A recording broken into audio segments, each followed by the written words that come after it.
بسم اللہ الرحمن الرحیم۔ السلام علیکم ورحمۃ اللہ وبرکاتہ۔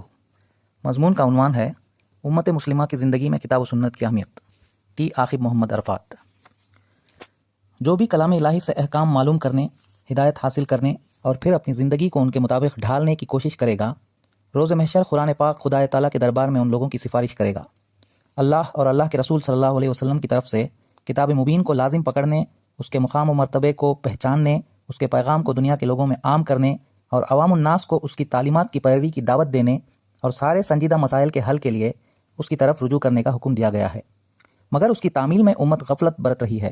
جو بھی قرآن مجید کا حق ادا نہیں کیا، اس کی قدردانی نہیں کی، اس کے احکام و قوانین کو پس پشت ڈالا اور اس کی تعلیمات سے روگردانی کی، وہ دنیا میں ذلیل و خوار اور محکوم و مغلوب ہو کر رہے گا، اور اس کی پاداش میں اللہ تعالیٰ کی آخری عدالت میں ان لوگوں کی سخت گرفت ہوگی۔ فرمان خداوندی اور فرمان رسول خدا کے تحت صبح و شام اس کی تلاوت کرنے اور اس کے مضامین میں غور و فکر کرنے کی واضح ہدایت دی گئی ہے، مگر اس کی برکات کو سمیٹنے سے امت محروم ہے۔ اس بابرکت کتاب کی بڑی فضیلت آئی ہے۔ پوری امت اس بات پر متفق ہے کہ قیامت کے آخری ساعت تک قرآن مجید کو ساری کتابوں پر فوقیت حاصل ہے۔ دنیا کی کوئی کتاب اس کا قائم مقام نہیں ہو سکتی۔ وہی سب پر مقدم ہے، اسی کو لازماً ترجیح دینی ہے، اسی کے سمع و تلاوت کو لازم پکڑنا ہے۔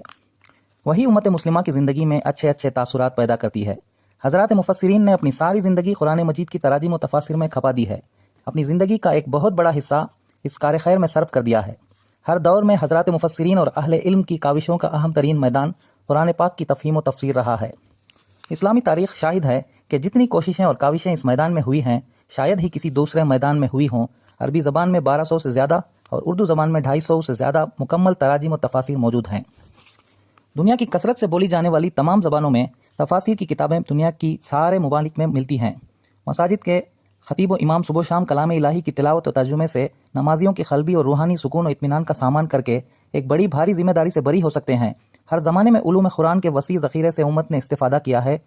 بڑے بڑے سرکش اور جابر لوگوں کے سامنے جب بھی اللہ اور اللہ کے رسول کا حکم بیان کیا جاتا تو ان کے لیے سمع و طاعت کے سوا کوئی چارہ نہ ہوتا تھا۔ کیا مساجد کے ذمہ دار خدا کی خوشنودی اور رضامندی کی خاطر قرآن مجید کی تلاوت و ترجمے کا اہتمام نہیں کر سکتے؟ جب یہ مقدس اور بابرکت کتاب نے تاریکی، پستی، جہالت اور گمراہی میں بھٹکتی ہوئی انسانیت کو معاشرے میں بہت اونچا اٹھایا اور انہیں عز و شرف کے مقام پر پہنچایا، تو کیا ملت اسلامیہ کو دنیاوی اور اخروی زندگی میں کامیابی و کامرانی سے ہمکنار نہیں کر سکتی؟ عصر حاضر کے مسلمانوں کی قرآن سے بے رخی اور دوری حکیم الامت مولانا اشرف علی تھانوی رحمۃ اللہ علیہ کے دل میں کانٹا بن کر چبھ رہی تھی۔ نہایت ہی دکھ اور درد بھرے لہجے میں سوال کرتے ہیں کہ دور حاضر کے مسلمانوں کو کیا ہو گیا ہے کہ وہ قرآن کی طرف سے غافل ہو رہے ہیں، اس کے پڑھنے، سوچنے، سمجھنے اور ہدایت سے مستفید ہونے کی طرف توجہ نہیں کرتے، اور یہ کھلم کھلا ترک قرآن ہے، اور جناب رسالت مآب صلی اللہ علیہ وسلم قیامت کے روز خدا سے شکایت کریں گے کہ میرے پروردگار، میری قوم نے قرآن کو چھوڑ دیا ہے۔ فکر و غم سے نڈھال انتہائی اضطراب کی حالت میں علامہ اقبال رحمۃ اللہ علیہ چیخ اٹھتے ہیں کہ ماضی کی شاندار تاریخ رکھنے والی یہ امت قرآن کو چھوڑ کر ظلمت کے اندھیروں میں کیوں بھٹکتی پھرتی ہے؟ ایک ایک آیت پر برسوں غور و فکر کرنے والے علامہ اقبال کو یہ فکر لاحق ہوتی ہے کہ امت مسلمہ کو کس طرح اثر نو قرآن سے جوڑا جائے، جو قرآن کو چھوڑ کر پستی، ذلت اور بہت بڑا خسارے میں پڑی ہوئی ہے۔ آج کے مسلمانوں نے قرآن مجید کو حریر اور ریشم کے جزدانوں میں سجا کر طاق کی زینت بنا رکھا ہے، اور جس سے بھوت پریت بھگانے کا کام لیا جاتا ہے، حالانکہ قیامت تک کے لیے انسان کی رہنمائی کا سامان اس کتاب میں موجود ہے۔ کئی رات اور کئی دن مفسر قرآن مولانا سید ابو الاعلیٰ مودودی رحمۃ اللہ علیہ بے چینی کے عالم میں گھنٹوں اس سوچ میں گم ہو گئے تھے کہ خدا کی خدائی، رسول صلی اللہ علیہ وسلم کی رسالت اور دین کی حقانیت پر ایمان و یقین رکھنے والی یہ ملت اسلامیہ دور حاضر میں آخرکار کیوں تنزل اور انتشار کا شکار ہو چکی ہے۔ تو اس کا اصل سبب قرآن پاک سے بے تعلقی اور بے اختی میں نظر آئی۔ انہوں نے امت مسلمہ کے پڑھے لکھے نوجوان نسل کو اصل کام کی طرف متوجہ کیا کہ قرآن مجید کے احکام پر خود عمل کرنا، اس کی تعلیم کا نمونہ بن کر انسانی سماج کے پورے نظام میں صالح انقلاب برپا کرنا ایک ایسا کام ہے جس سے بڑھ کر کسی بھاری کام کا تصور نہیں کیا جا سکتا۔ یہ وہ کتاب ہے جو خالص حق کی تعلیم دیتی ہے اور جو صاف شاہراہ کی طرف پوری انسانیت کی رہنمائی کرتی ہے۔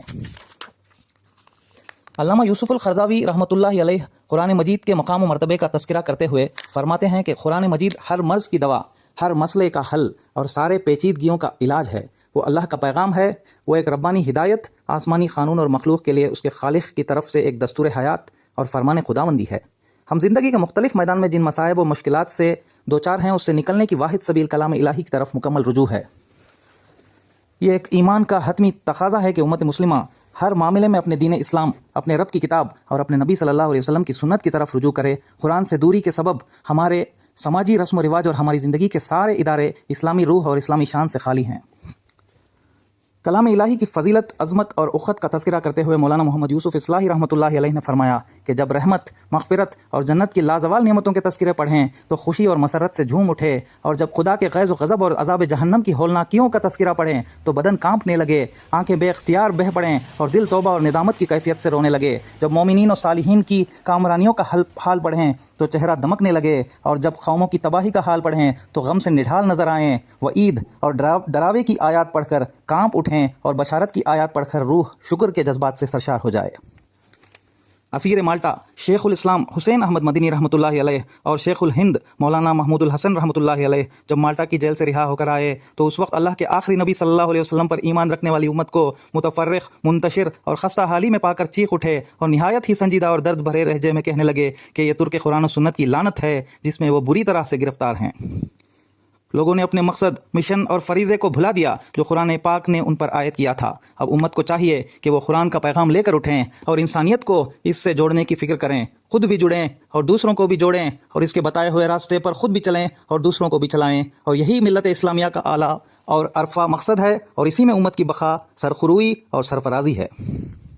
ہمارے پاس قرآن مجید اور سنت مطہرہ کا عظیم سرمایہ احادیث مبارکہ موجود ہے جن پر عمل کر کے جنت میں اعلیٰ مقام حاصل کر سکتے ہیں۔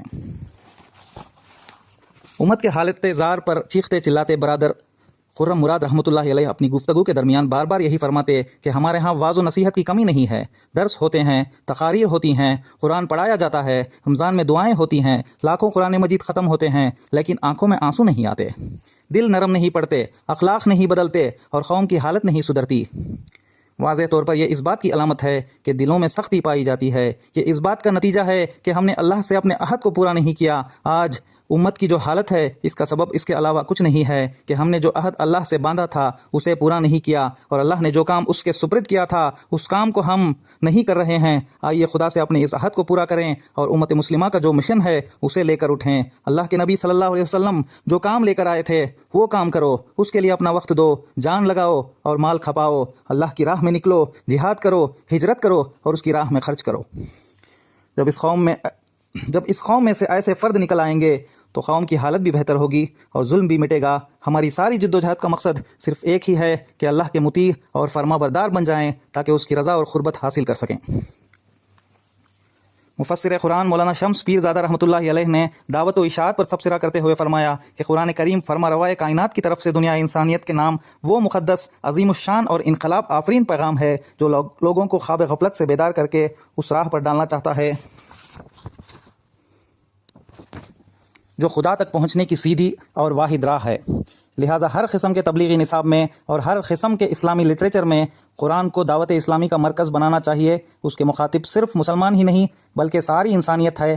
دعوت و تبلیغ کا مؤثر ترین ذریعہ قرآن شریف ہے جو مخاطب کو فرداً خدا اور آخرت کے تعلق سے اپنی ذمہ داریوں کو محسوس کراتا ہے اور اسے اس بات کے لیے آمادہ کرتا ہے کہ وہ سب سے پہلے اپنے عقیدے و عمل کو درست کرے اور اللہ کا مخلص بندہ بن کر کھڑے ہوں۔ لہٰذا ہم کو اپنے زندگی کے سارے معاملات میں اپنے رب کی طرف رجوع کرنا ہے۔ ہم کو اس رب کی طرف پلٹنا ہے جو ارض و سما کا مالک ہے، جو خالق کائنات ہے، جو رب العالمین ہے، سارے جہانوں کا مدبر و منتظم ہے، علیم و خبیر ہے، سمیع و بصیر ہے، رحمان و رحیم ہے، ہدایت دینے والا اور شریعت و قانون عطا کرنے والا ہے، حاکم و عادل ہے، حساب لینے والا اور جزا و سزا دینے والا ہے۔ نفع اور نقصان، زندگی اور موت، دنیا اور آخرت سب کچھ اسی کے ہاتھ میں ہے۔ توحید، رسالت اور آخرت کا پیغام لے کر دنیا کے وسیع و عریض علاقے میں دین اسلام کی اقامت اور سربلندی کے لیے کام کرنا ہے۔ اے باری تعالیٰ امت کی اس تمنا اور آرزو کو قبول فرما، آمین یا رب العالمین۔ آخر الدعوانا الحمدللہ رب